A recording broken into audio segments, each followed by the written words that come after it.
Okay,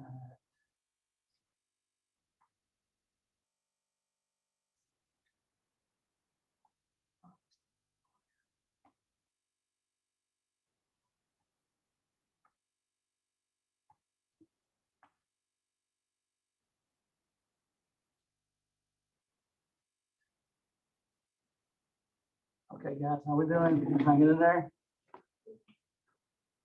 All right, let's check this out real quick. Okay, I'm up. All right, that's one. Here we go. She's in there, working around. Yeah, wait. Okay, now what I've been doing is we're gonna do a seating chart, and I just check the row on the seating chart later in the day. Okay, it just makes it easier for me. So remember, you're right here in seating one. Okay, I got it recording, guys. Okay, because everybody's gonna, because remember, I'm shooting these videos, and so the other three classes don't see this. Y'all be the only one to get to see this live, and please ask questions. Something don't make sense, because I think we're gonna be able to get through all the material this way. Okay, so I've got all the chapters up. 24 was the plant tissues. We did that one yesterday. Right, then we did 23 last Wednesday and 22 on Tuesday. This is starting to work. Now here's the problem, guys. We screwed around, had to do introduction all that first week, right? So I had to get y'all caught up on our chapters. We're back on task now. This is why I sent out 13 emails on Friday. When I send out emails, don't even read the email. Go to Connect and look at the due dates. Is that clear? Go to Connect and look at the due dates and check the whole thing. Okay. So here's what I'm trying to do. So I'm sending this to everybody. I'm going to send out another. Everybody, watch this. All three of y'all, please watch this. This is the plan going forward.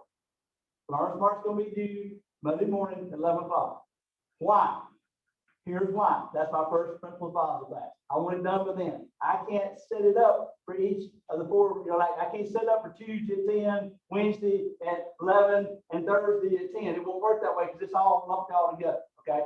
And that way it's fair for everybody, right? Just we're all on the same page, you know. So Monday, so the plan going forward is now subject to change. If I get sick or I get called to a meeting and miss a class, I may modify it. So if I send out an email or 4 or 5 on Friday like I did, go to Connect and look. Quit going to Canvas and looking at the grades and seeing what it says. It's wrong. Connect is not part of Canvas, okay? This will help you out in the other classes. If you got a Pearson product, you might have a mastering for other ones. They don't sync automatically. So when you do a test on Connect, don't call me cussing, which I've already had. My grade's wrong in Canvas. It hasn't synced over. It syncs over about every week or two. Actually, I usually sync it on Monday or whenever I do attendance on Friday for y'all. So I check all my attendance on Friday. So I'll probably sync everything on Friday, but that won't include whatever you're doing Friday night, right? Or something to do on Friday night. But I'm a reasonable person. Somebody called me and I moved some stuff, but at this point, I'm not moving them again. We're going to have, how many chapters we covered in here? Like 30? Okay, I mean, seriously. I mean, how many is it? It's 25 or 30. It's a bunch of chapters. I'm going to have at least 2 or 3, maybe probably more, learn smart drop grades. Okay. We ain't got time to go back and do it. I want you to go forward because we'll never get through this book. And I'm going to get through the book one way or the other. Okay. Now, I do think materials got a little bit easier. So I made this, I'm not going to send out any more emails. Okay. I'm just going to tell y'all, go look at Connect. I've changed due dates going forward. Okay. So when I start trying to type dates, I'll key them in wrong. Okay. So the ultimate source of when you got something new is where? In Connect. Okay. And I can't even print it out because I don't know if it can change. Right? I don't want to print it out and it changes and I have to move when somebody goes, you said it would do. Okay. So go to Connect. I'm not trying to do it. And by the way, everybody should have 100 on that anyway, right? As long as I'll have enough route rate so you can miss at least 2 weeks of stuff. That's like 4 chapters. So, you know, that's you're going to be okay. Okay. Now, don't miss. I said I'm going to make the Connect, and for the next 3 weeks, I made the midterm. We might change it up a little bit, but the quizzes are due Sunday night at midnight. So I'm trying to get us enough pattern of that. But because we had the first week of craziness, right? I'm trying to show everybody what's going on. Thank you, sir. Then I was not able to set it up like that. Okay, is everybody okay? Is everybody with me? I promise. We're going to be fair, and we're going to. And now at the end, I come back and do more drop grades, and I'm going to do more drop grades at the end, and we'll drop some of those quizzes too. Which, by the way, y'all did really good on the first quiz. I was actually, you know, pretty impressed. We had some A's on that. Okay, so and I made my look, but we had some good grades on there. So whatever y'all did, you know, if you got. You know, your dad teaches biology grade, whatever, you know, just try to, you know, rather y'all not cheap, but whatever, okay, but I saw some nice grades in there, okay? So try to do your own work. Okay, now today, we're going to do chapter 25, and I had enough time to do that 5-minute talk because it's not a real bad chapter, okay? Definitely definitely not on the level of a Krebs cycle or something, okay? Or thank goodness we're through the fungi, right? I mean, trying to pronounce all that. But this is actually a pretty fun one here to me, because this is one that actually was been looking over this morning, and actually went and found some information. I'll read it to y'all, and I'll put it. I think I'll put it in the module somewhere. But it's kind of cool because the book didn't do a good job on one little part. Well, I think sometimes you can impress people by giving them numbers that I won't put on the test, but just some background knowledge. Anyway, all right. So here we go. Flowering plants, nutrition, and transportation, chapter 25. All right, and we are recording. I hope I did turn on recording, right? Yes, I see a little red light blinking. That's good. Okay. All right. So this breaks down into talks about, and actually I've never had, I had for a long time since I did have a class on soil. So we're going to talk about nutrition in soils, and then we're going to get into water and mineral uptake. And then the big question, y'all had the short answer question. I think I run them all. If y'all didn't get one other day, did y'all get this one? I probably didn't get this to y'all. So here it is, 24 and 25. So here, and I know it's online also, right? But I like the paper, I like to go through. So we can go down here, we'll answer probably most of these on the 25. Sorry. All right, and I ain't got 26 done. This is about where I'm at, I think. So I don't think I got 26 done. All right, so we're looking at 25. Okay, and how many questions are in there? Because I will guarantee you there's an extremely high probability that 3 and 5 will be on your midterm. 100% everybody gets those. So those are two big ones, right? Because I want to talk about how plants transport things, how water's carried up the tree with minerals, and how the products photosynthesis are carried down. So those are the big ones, okay? Really big ones. But they could be, I would imagine that could even be a 5-point grade. That's one of the biggest concepts I want you to get out of, the biggest out of this chapter. All right, so the first part, just a little bit of rah-rah, not super important. But what about inorganic nutrients? Okay, check this out. 95% of a plant's dry weight is carbon, hydrogen, and oxygen. Okay. Now, I believe in your book there's even a table of all these minerals. Maybe it's coming up here. I was looking over this. I don't think it's in here, but it had a list of all these, right? Okay, so guess what we're made out of? Same thing. Every year, good job. I'll give you some interactions. They can hear y'all watching it on the other one. That's exactly right. So this is what we're made out of. Okay, and guess what? These minerals, the minerals that are in here, like we're going to see just a second. They're listed, but they're not in the table. I just like tables. The minerals and vitamins that you need are in plants. God probably intended us to eat plants. People who eat plants live longer than those who eat meat. So if you want to live longer, become a vegetarian. You're never going to enjoy steak, and that's a very sad way to live, but that's your choice, right? Okay.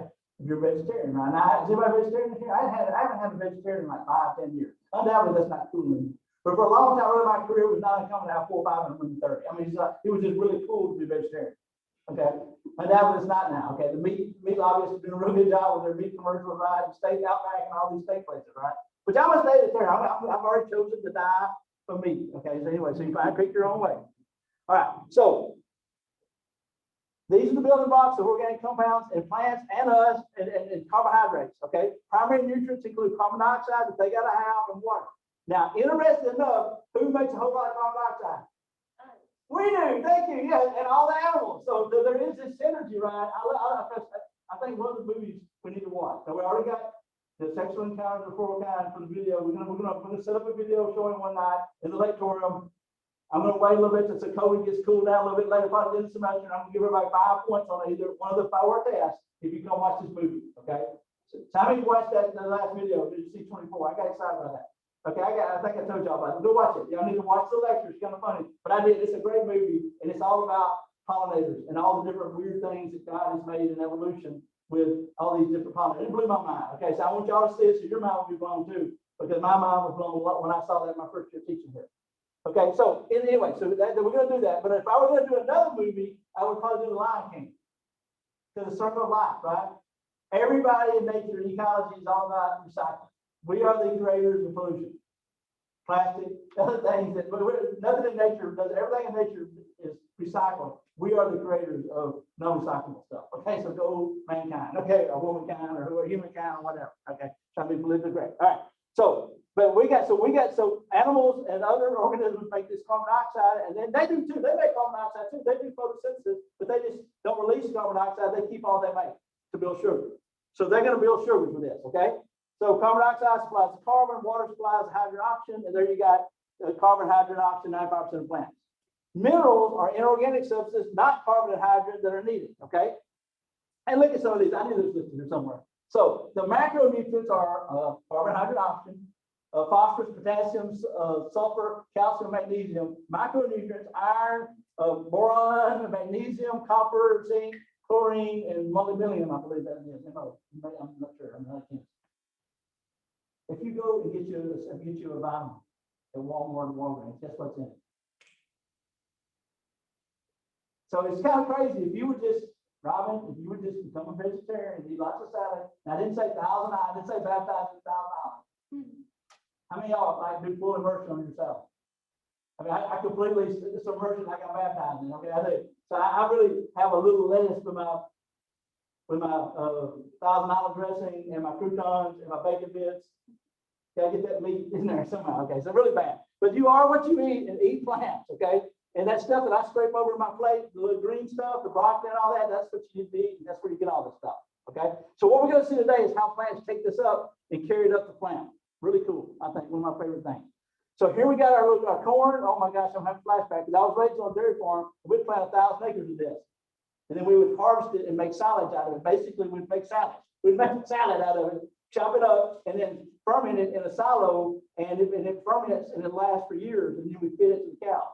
And sometimes they would ferment, and there's a period where it makes alcohol and the cows get drunk. It's a lot of fun. They'll be walking around staggering because they're drinking beer. Okay, moonshine.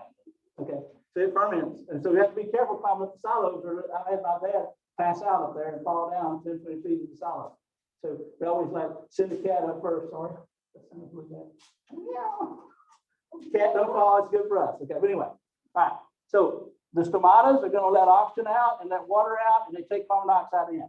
Okay, and what we're going to see this morning is that evaporation of water at the stomata is the main driving force that sucks the water up the plant. Okay, all right, so hydroponics. Okay, this is pretty cool. Now, y'all know this is a cool concept of growing plants without soil, right? And so what you do is you have the setup here, you float the plant and this liquid water, and the nutrients are in solution added into it. The air stones give them oxygen, and we've been able to grow. Now they don't even have to have that kind of tank. Now they got this plastic they just run it in, that they just stick the seeds in, and it lets the roots all go into the plastic. We're growing plants in space using it. And one of the things is it has trouble knowing which way to grow the roots and shoots, because it uses gravity to determine which way to do roots and shoots. Okay, but we kind of work that out. So hydroponics is a cool one. I don't know why they just threw it in there, because we're still talking about soil. Okay, but hydroponics is a method and mechanism of growing without soil. Okay. And then the big one here is this NPK ratio. And I love this next picture. It's going to make my day. But how many of y'all ever seen fertilizer? Okay, what's up with the 3 numbers on the bag, right? I didn't get this to college either. I mean, that is fertilizer my whole life. We used to get it in 50-pound bags. We'd have to cut it 1,000 acres. You'd go through 1,000 bags and pour it in these little hoppers. And now they just take a big thing, spread it out over behind the tractor, and just spread it on. But the 3 numbers represent nitrogen, phosphorus, and potassium. So that bag actually contains that much percent of those 3 key elements. Those are the 3 key elements that most plants need that's not in our soil. Okay, and it gets put up, because what does it end up going? Into the plants, right? So it gets into the plants that we cut and use for solids or whatever. I like solids because it cut the whole thing up. If ear of corn is full, if you're just doing corn and cob or ears of corn, then all that's thrown back in the field and get recycled back into nature. Okay? But check it out. So let's do the math. The one that this is 1824.6. Okay, but the one that we always use was 13. So 13 is pretty popular. 13% each of those. So what's the other? I can do my math. That's 39. So what's the other 61% in the bag? Dirt. Dirt. You buying dirt at Walmart, people. You're buying dirt at co-op. Okay, these are dirt or soil clay particles that are chelators to grab that ion. Chelator is something that helps to grab the hold of that element that we want to get out there so we can spread it. Okay, so here's the punchline right off the bat. How many of y'all heard of Miracle Grow? Real popular on TV, little bitty boxes right there. Much smaller. It's not 50 pounds, not 100-pound bag. Would you like to know why? It ain't got the dirt. So it's fertilizer without the dirt. Bring it out in. So they take the chelator out, the dirt, and then they use water. You mix it with water, and water is your chelator. And then they also have, which we'll talk about in another chapter or two, the plant hormones. So we can literally shoot your plants up like a weightlifter on steroids and get all loaded up, right? So we can do that with your plants with the right hormones, okay? So it contains several of the plant hormones that are going to make them grow bigger, okay? All right, so that's pretty cool. So I thought that was really cool. But don't, so they're not trying to rip you off with the dirt. They have to have something to stick the elements to, so that it can be spread out. So there is a method to the madness. I thought that's really kind of cool, right? And so here are some tomatoes. We talked about this in yesterday's lecture. The tomatoes are best if you put them on a stake or a cage, right? Because they'll make more fruit. They like to grow up and to tangle into things, okay? And you can see that the yellow needs nitrogen, right? If you see the leaf veins in there are bumpy, that means magnesium is low, right? Copper, if the curl leaves at the end, then they're low copper. If you get browning on the leaves, then that means it has these potassium. So this is well known what we can see. And we've done this experiment, right? We've taken plants and give them everything but potassium and see what happens to them. So all this has been proven in the lab. Pretty big. I mean, obviously, I know I talked to all four of y'all, and I love y'all, I really do. And most of y'all trying to do something, medical related, right? Or even, or veterinarian or pharmacy. So maybe a lot of y'all may not, end up being farmers and stuff. But let me just tell you, folks, the biggest industry in the world is feeding people. It's food. Medicine is on down there. Okay. Now we pay them a lot more. Okay.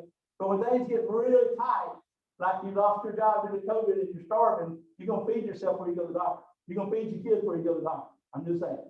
Okay. And we'll eat the dog before we go hungry, right? I'm just saying, so I've been here way down the list there, right? Okay. You know what I'm saying? Okay.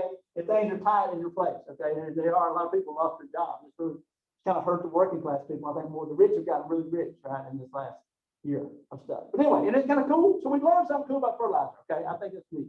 Okay, now let's talk about soil. And it's been a long time since I had a soil class. Okay, I've read this 3 times, so maybe I can make some sense out of that. But what is soil? Look at this. It's a mixture of mineral particles from rocks that have been washed and decayed and crushed. Decaying organic matter, dead plants and animals is a very important part of soil. Okay. And then, of course, the part we don't think about is the living organisms, the microorganisms, the fungi, the protistas, and I'm thinking the worms. Now, if y'all want a mind-blowing experiment, okay, do this. When mom and dad get ready to plant a garden, or grandma and them plant a garden in the backyard, and that soil's been turned over, it's looking real pretty, nice and real, just like I'm thinking, like beautiful soil. Take a handful, go to your bathroom, put about 2 inches of water in the bathtub, and throw it in there and stir it up. And look at all the nematodes, little worms that pop up. So nematodes, which are very small microscopic worm creatures, what I call worms, because snakes, they're not snakes, little worms. They play a huge role in soil because they are stirring it up. Okay, even them eating the soil, and then their poop is recirculating that soil and aerating it. Okay, so even them eating the soil and working through soil is good for the soil. Okay, so real quick, soil formation begins with rocks being weathered. Also, fungi can break it down too, right? But mechanical wind, rain, ice, grinding of rocks, glacier movements, acid rain is doing another big one. Lichens and moss will break it down, right? So lichens and moss, and then humus is decaying organic matter. So part of the soil is humus, okay, which is a big deal. Okay. Now, soil also has 3 types of particles that are not of the organic matter. But look at this. But the 3 components of soil mainly are sand, silt, and clay. Okay. Now look at the particle size. Sand particles are 0.05 to 2 millimeters. That's pretty big, right?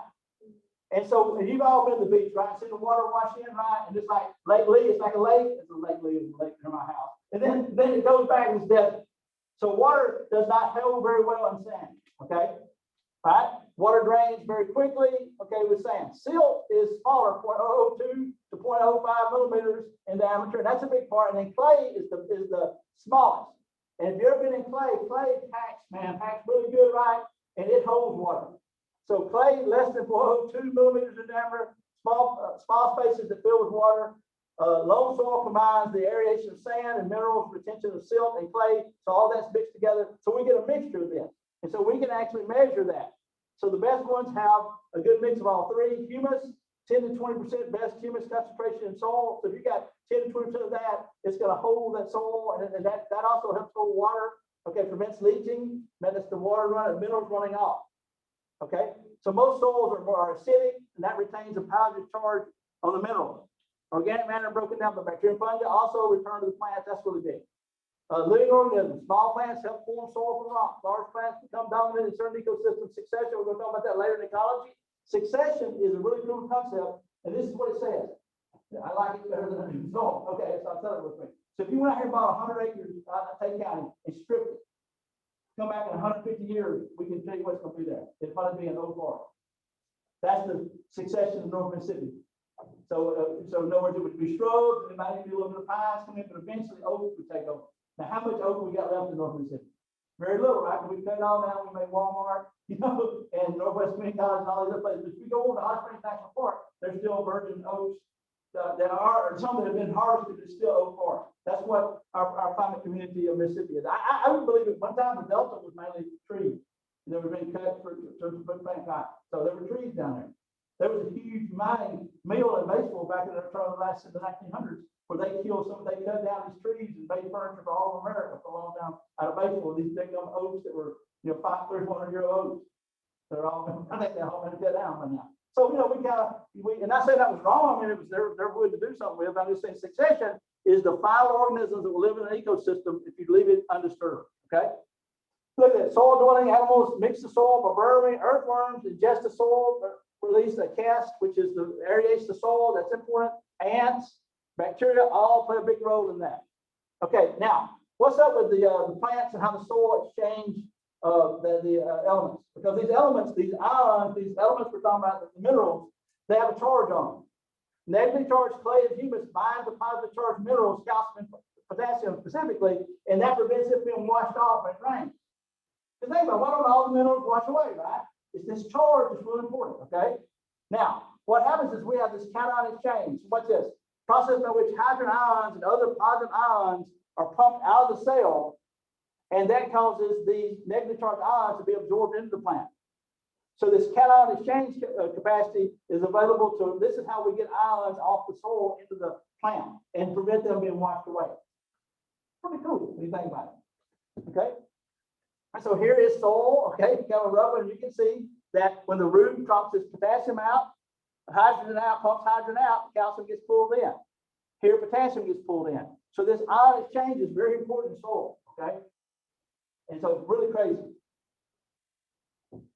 Okay, now the soil profile is a vertical section from ground surface to the rock below it, and it has 3 different layers on it to picture even better. Look at this. There is a top layer containing the most humus, right, where we plant most of our fruits and vegetables. B here is this subsoil accumulation of leach material, so it's just kind of much farther down in the soil. And then you have the weathered bedrock, the part where the original rock that it all came from is. So this is kind of a profile of the soil, okay? Soil erosion is a huge problem. Actually, when I moved to Senatobia about 27 years ago, I only knew one person in Senatobia, my hometown. It's a good friend of mine now. We knew each other even then. He just retired last year, working for he worked for the what is it, the company, the government agency. We have a whole government agency don't even know what to run. Okay, FYI. Soil Conservation Agency, there it is. So he worked out of Batesville, at the Batesville office, and they actually go around and watch farmers and will pay them. Now this is crazy. Our federal government will pay farmers sometimes to plant certain crops to keep the soil here. Okay, to not let it get washed away.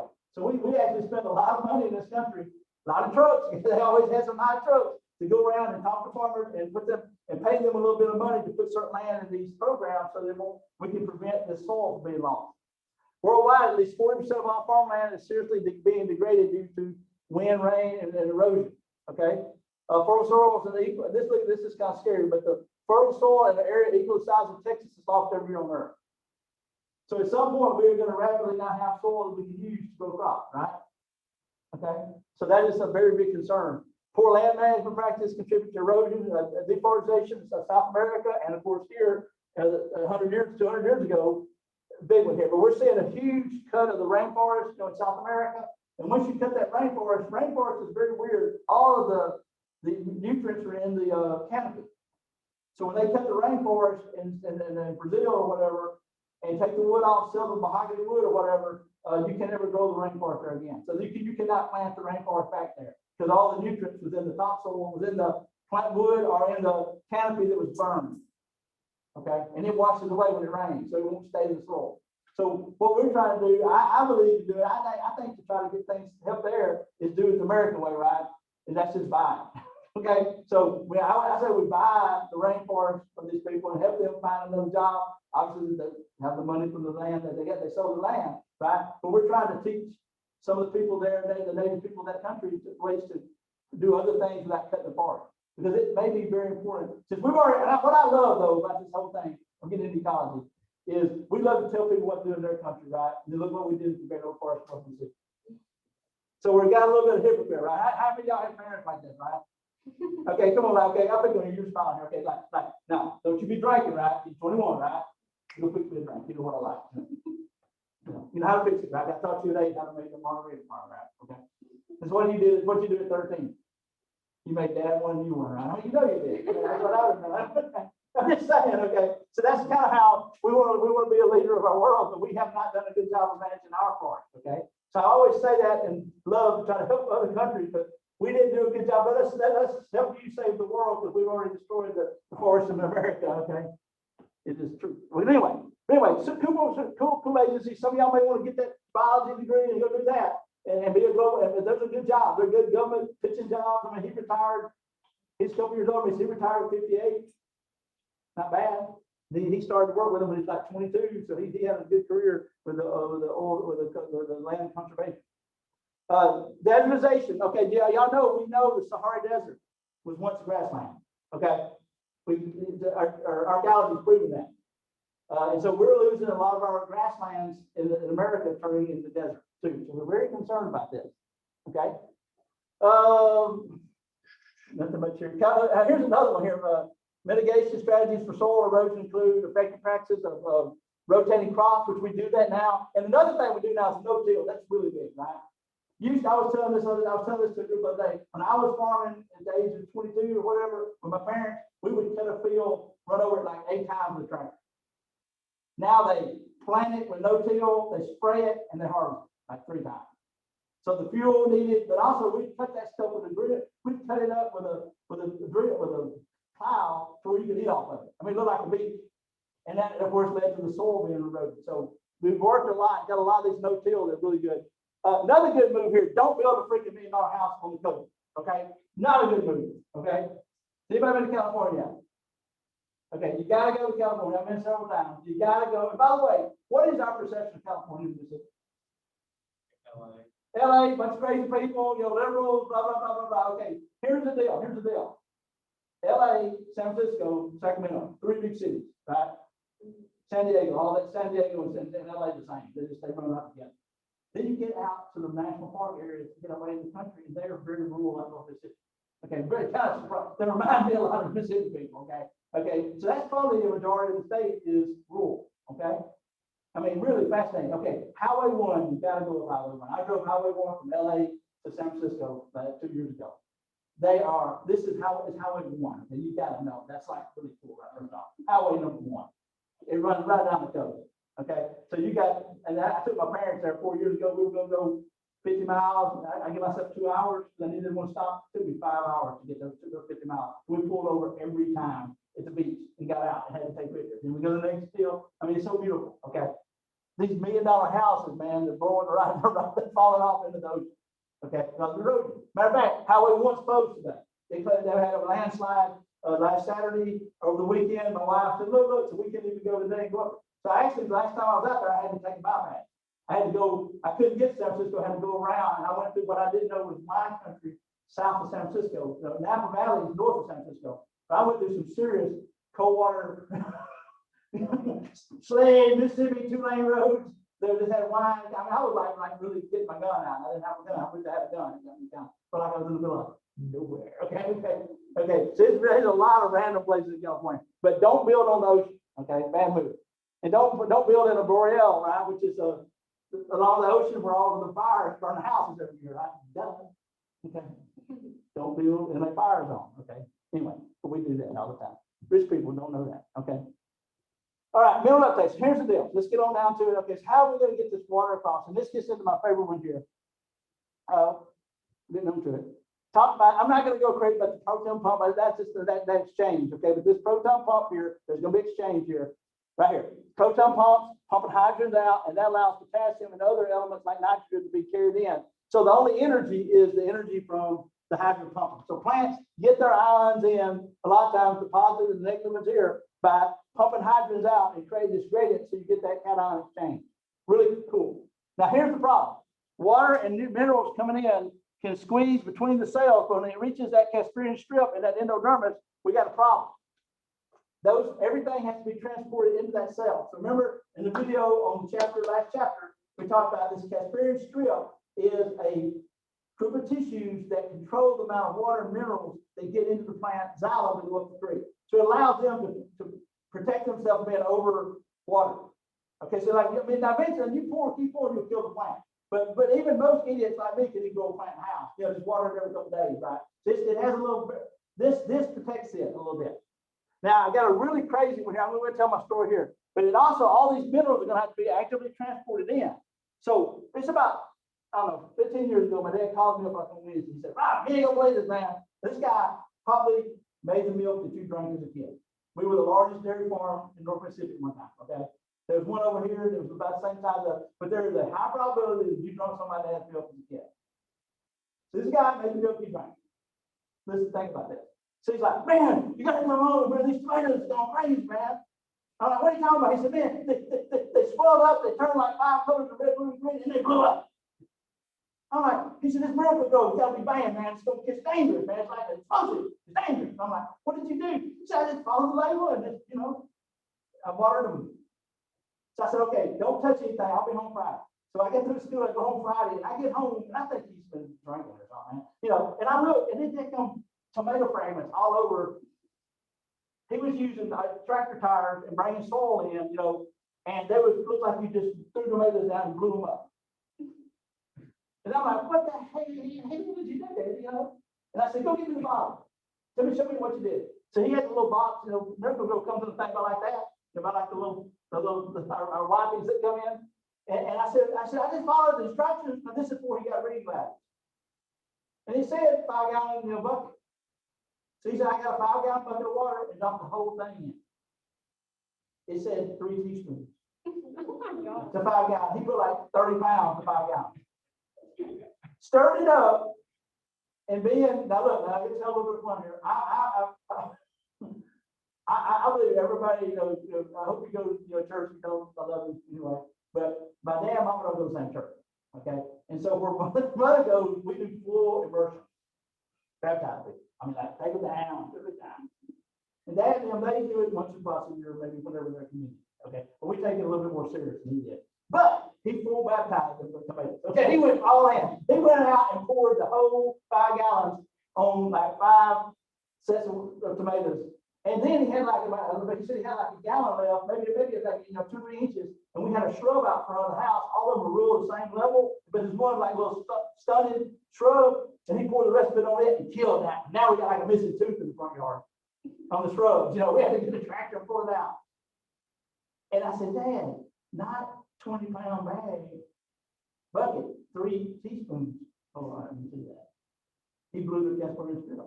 He overwhelmed it, just couldn't handle it, and it blew them up. But all those minerals made them turn all them colors we saw earlier before they blew up. Okay, so we had to take the soil and throw it back in the field and refill his pots. True story. So he overwhelmed the Casparian strip. Crazy. All right, other things he does, but that's kind of showing that Casparian strip and how that actively transports those minerals in, and the water goes through the cytoplasm instead of around it. Okay, we already mentioned root nodules for the bacterium that fixate nitrogen. Did y'all know that there's only like 2 species of bacteria that can take nitrogen gas and convert it into nitrates to grow a plant? I think I said a bad one in the lecture yesterday about our bacteria. That's what I target.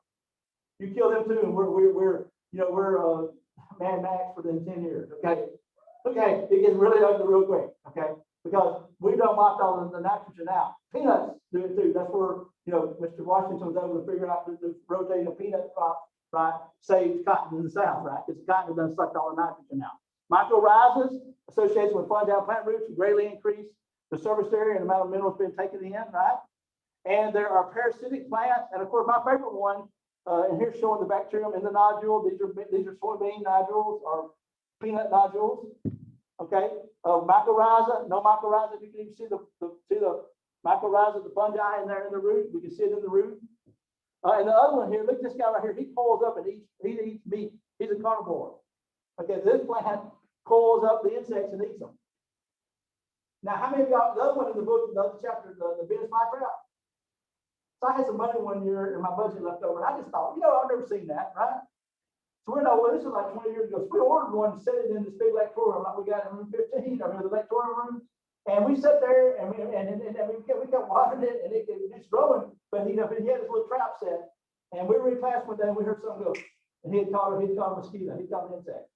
So that they don't consciously go out and catch, but they have a trigger. So if a bee lands here, it clamps it, it snaps like that, and that gives them the minerals it needs. So they can grow in very poor mineral environments because they get their nutrients, those minerals they need from getting an insect. And you can see the way this one has is hosting some plants there or whatever. Okay, so moving on. Now, how does xylem work? So here's our big question. Xylem and phloem. Remember, xylem had tracheids and vessel elements, and phloem had companion cells and silk plates. Okay, so water is going to be carried up at xylem. Sugars are going to be carried down into water, pushed down the plant in the phloem. Okay, so remember, xylem is going to carry water and the minerals up the plant. Phloem is going to carry the products of photosynthesis, which is sugar, water, down the plant. Okay, so how is this going to occur? Well, here's what's going to happen. The driving force is this. Those xylem tubes are like a straw, but a very thin straw that allows the water to come up as it's being evaporated at the stomata during sunlight. So sunlight hits that leaf, stomata will evaporate water, and when it evaporates like this, it's called transpiration. And that creates a pool that pulls the water up the straw. Now, I said this in class the other day, but how many of y'all have ever had to borrow gas from another vehicle? Okay, you've been on a farm, you've done it. Okay, so you get some water hose, you stick it down in the tank, and you suck the gas till you get you some petroleum in your mouth, which is probably not real healthy, right? But then throw it down real quick to a lower tank, and it'll drain the whole tank. Because of the bonding of the water molecule by the gasoline bonds together. Well, hydrogen bonds will hold water like that. So once you've got a continuous column, it will keep blowing water out and sucking water up unless you get a bubble in here. And bubbles do occur sometimes, but they have the sieve tubes, the xylem tubes have little ways to work around. So they have a little side pass, they can get the water up. So God did a really cool thing in that. So these tubes, then the driving force is the transpiration of water at the stomata. Okay. Now, how much are we talking about? The book didn't do a good job of this. Let me read this to you. I went to Google this while I go for y'all. So during the growing season, a leaf will transpire many times more water than its own weight. Now listen to this. In an acre of corn, it will give off 3,000 to 4,000 gallons of water each day. So my backyard is about an acre. So an acre of corn will throw 3,000 to 4,000 gallons of water in the air every day. And a large oak tree can transpire 4,000 gallons a year. 40,000 gallons a year, excuse me. The transpiration rate is the rate of the mass of water transpired to the mass of dry weight. So the actual transpiration rate of crops tends to be 200 to 1,000 grams of water for every kilogram of dry matter in that plant. That's crazy. So I made this joke yesterday. Have you ever been in Mississippi in August and been down to cotton? I mean, you drove by and see the cotton, get out. You don't know how hot it is on the road. Highways are hot because of the heat of the pavement. You ever step down a cotton field and walk into hell? Because that's the humidity. That's all that water been around our cornfield, what I've been doing. When you be like, I'm fine, get down that cornfield, like, oh my gosh, it's like the temperature went up 20 degrees, right? The humidity is all that water been evaporated, okay? Think about that, 3,000 to 4,000 gallons per day in a cornfield. So we've got to have lots of rain. And of course, the soil has water in it too. Okay. Now, what is this water potential? And this is all about osmosis. Higher at the roots as water moves in by osmosis, and lower at the leaves. So water is going to go, water potential is the energy of water to move passively from a region of high potential to a region of low, or water always goes toward what? The dissolved solids, right? Remember we talked about this in Majors 1 and A&P also about osmosis, right? So if you get two solutions, the one that has the most dissolved stuff in it, the water is always going to go toward it. You know, for example, you get the little white bumps in your mouth, and they hurt, you keep touching the hurt. You can take salt water and hold it in your mouth for 15 minutes. It'll suck all of the salt out of those little bumps, and then spit it out, and the bumps are gone because it shrinks them. Just like putting, putting a cell in salt water, it's going to shrink it. It's going to shrink it. Okay, so in terms of the cell, two factors usually determine water potential: water pressure across the membrane and the solid concentration across the membrane. So the pressure potential is the effect that the pressure has on the water potential. Osmosis then is the movement of water toward the dissolved solid. So we use this in this movement. So take a look at the plan on the left. The plan on the left needs to be water to its Wilson, right? As soon as you put water in it, the water goes from pure water out here, no dissolved solids, into the cell, which has things, and it swells back up. Look at that. Once it's water, it swells back up. So water's going to go in. So somebody goes one time, so if I went and laid in a salt bath of water, I wouldn't lose weight. Yes, you would. And you probably die if you did that for like 12 hours without taking Gatorade, right? So and then you still get that wet dress, but you just gain all back on Monday. Okay. But there are ways to lose weight to get in a dress, something for people in the wedding situation. But anyway, and that kind of cool. Okay, water transport xylem vessels form an open pipeline. The vessel elements are separated by perforated plates. Water moves into these trinket areas and they go straight up. Look at this. Matter of fact, there's so much movement of root pressure because you can't do the transpiration without sunlight. Look at this. That sometimes in the morning you'll see leaves with little bubbles on them that we thought was dew, and that's actually water from the plants, the roots pushing it up, make it go out the stomatas without sunlight. And of course, as soon as sun hits it, it'll evaporate. And here's a tool measuring that guttation or that root pressure pushing up. So there is a root pressure, and the theory here is actually called the cohesion tension model of xylem transport. Cohesion is the tendency of water molecules to cling together. That's how straws work, right? If you pour some of that water on the desk, it bubbles up and don't float off, right? You ever notice that? Spill water and it stays where it's at, right? It don't float off, right? Because hydrogen bonds hold it together. And adhesion is the ability of the polar water molecules to interact with molecules of the vessel element to go form a water column all the way up to leave for transpiration. And then as it evaporates, that pulls it up. Leave, transpiration becomes water loss at the stomata. Water molecules are evaporated, replaced by water molecules from the leaf vein. This transpiration exerts a pulling force, tension drawing water through the xylem up to the leaf cell. The waxy cube prevents water loss when stomatas are closed. The stems, tension, and xylem pulls the water column upward, and roots have that root pressure pushing the water in too. So that's about what I got for that one, guys. There it is, the cohesion, tension of water transport in the plant. Those sequoia trees in California and redwoods, those leaves at the top are evaporating up water, and it pulls it all the way up 300 foot up a tree without a pump. So it doesn't have a part like we do, pumping, but it uses the power of transpiration of water. Okay, pretty cool. Got that one okay? All right, now let's look at the other one. I think that's the next slide. Oh, it's going to talk about how stomatas open and close. So stomatas are going to be, look at this. And here, now that is the evaporation of water. So the plant transpires enormous amount of water. You can see that this morning in this water vapor leaving in the forest. So the stomata is the hole, and the cell around it is called the guard cell. And when it wants to open, it actively transports potassium ions in to its cytoplasm, and the water follows in by osmosis, and it swells up like we put air in an air tube. So think about an air tube laid flat. Put air in it, and you have a hole open, right? That's the stomata, the opening. There's the hole for the gas exchange. So it fills up with water by the water following potassium ions in, and when it wants to close, it what? Actively transports potassium out, water leaves, and then it closes. That makes sense? So stomata is opened by the movement of water into the cytoplasm by following the potassium that was actively transported in, and then when the potassium is taken out, then it closes down.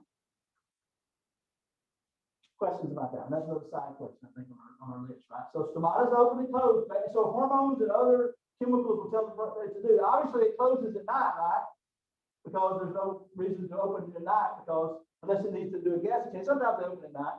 But normally it's going to open during the day when it's doing transpiration. And potassium, so potassium is what's been pulled in and out.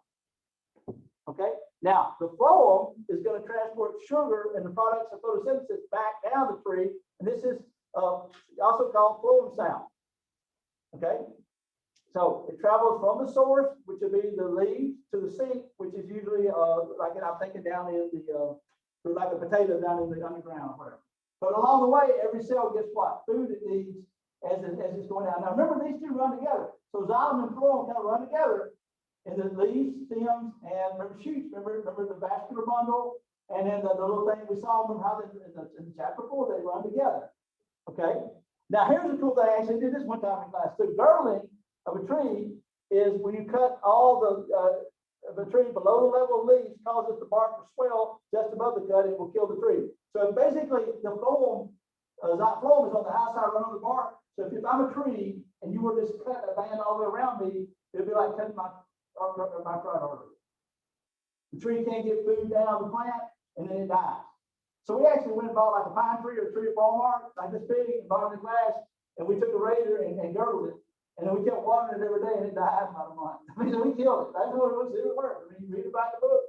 So if you were mad at your neighbor, for example, for killing your dog, but he really liked this tree, right? I'm just saying, you could go out there with a knife at night and kill all those trees, you know, if you want to. I wouldn't have done that. I'm never done that. But if you were wanting to get rid of a tree, that's one way to do it. So how many of y'all have driven around rural Mississippi and seen the decorative aluminum foil around the trees? Usually there'll be a whole bunch of concrete animals in the yard too. This console, my family, redneck center, right? Have you ever seen this? Okay, y'all must not get out much anymore. Okay, but drive around and find some poor people or poor neighborhoods, and you'll see aluminum tin around the tree. And I thought it was decorative for a long time. That's to keep the goats or pigs from killing the tree by girdling it. Now you get it. See? We learned some stuff. So they wouldn't necessarily try to be decorative with their tin around the tree, because a hog can kill a tree by girdling it, or goats are real bad. Matter of fact, if you want to see something, anybody that dealt with goats? Isn't that crazy? If you go by the worst 10 acres in North Mississippi, like that wilderness, if there's a fence around it and you throw 10 goats, you got a beautiful place in about 2 years. They will completely eat every shrub. You know, they are good. They're better as good as a bulldozer to clean up area. And you don't have to tear nothing off. They eat it, and then it gets decomposed. So they're pretty cool players in that. It's kind of cool. But anyway, that's what they're doing. They're preventing that from happening. Okay. A radioactive tracer studies have confirmed that the flow transports the organic nutrients down the plant. One of the critters we like to use is this. Look at this. Biostat can also be collected using the amphic. Let me show you this. This is kind of funny.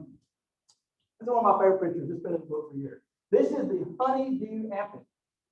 Okay. And so the story goes that the scientist that got up one morning and he said he has a little stylet. Here's his stylet. This is an X-ray of his. He has a needle syringe right here, and what he likes to do is he sticks his stylet, which is called stylet, into the xylem, and he gets the reverse enema. The pressure is up to 30 to 40 pounds per square inch in xylem. That's tire pressure level. It blew the sugar through his mouth, through his digestive tract, out his butt, and it bubbles up on his butt. Then he goes, pulls his stylet out, and eats breakfast off his butt.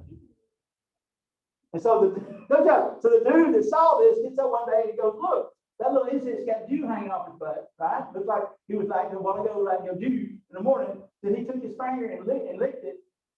And he goes, oh, it's sweet. So he named it the honeydew. And he was licking poop out of his butt. He didn't know that much. They actually drove these in the laboratory and used that to do experiments, because that's a great syringe to go into the xylem and not hurt the plant. I mean, the flow. So they actually use them, okay, as ways to get things into the flow. So they've done radiation tracers, and then they've been putting dye and have it go all the way down to the roots. So we know this is how it works. Isn't that cool? Now watch. Here's what it actually does. Check this out. No, I went too far. I had to get to the honeydew amphic. So here's what happens. In the leaf, photosynthetic sugar is being made. The sugar is actively transported into the phloem. Okay, right here. Now, we actively transport sugar, and of course, water is present. There's water. What is the water coming up the xylem going to do when you see a high concentration of sugar?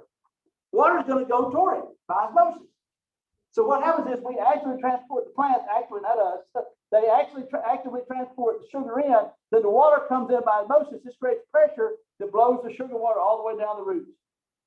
And then the roots or stems, they actively transport the sugar out for storage or for food, whoever needs it. And then that water gets recycled going back up the xylem. So there is a circulation of that water going up and down. Isn't that cool? Now, maple syrup. How many of you have maple syrup on pancakes? That's pure maple tree phloem sap.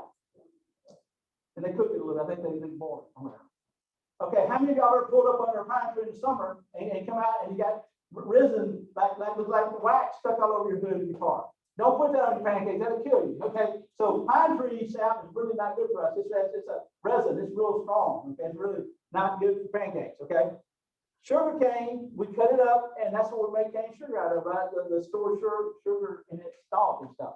So anyway, pretty cool stuff here. This is the pressure flow theory because we actively transport the sugar into that. Pressure is created. And I'll give you a bad metaphor to be my guy on the back. I run a water hose to you, and I pour sugar in here. You know what I mean? And that creates, and then basically put it on a water spigot, right? Because the water's going to go in by osmosis. That creates pressure, and I blow sugar water to you. Then you take it out, the water comes back up the xylem. Kind of a bad metaphor, but that's kind of cool. So we actively transport the sugar in. Water comes in by osmosis, great pressure, blows it all the way down to the end of the plant. Sugars are actually transported out, water gets carried back up the xylem. So we get a flow, period, like the water being carried back up. See that? That's pretty freaking cool. And I love my honeydew happen. I love they just had to throw that in there. I'm glad they did. So there it is, all written out for you, the pressure flow model of flow and transport. And we have finished the chapter. Okay, so all the time. Y'all have a great day. All right, that's pretty fair chapter. Way easier than fungi, right? And all that other stuff. So it gets better. And I promise we're gonna have drop grades. I just don't have time to go reopen everything and y'all be working on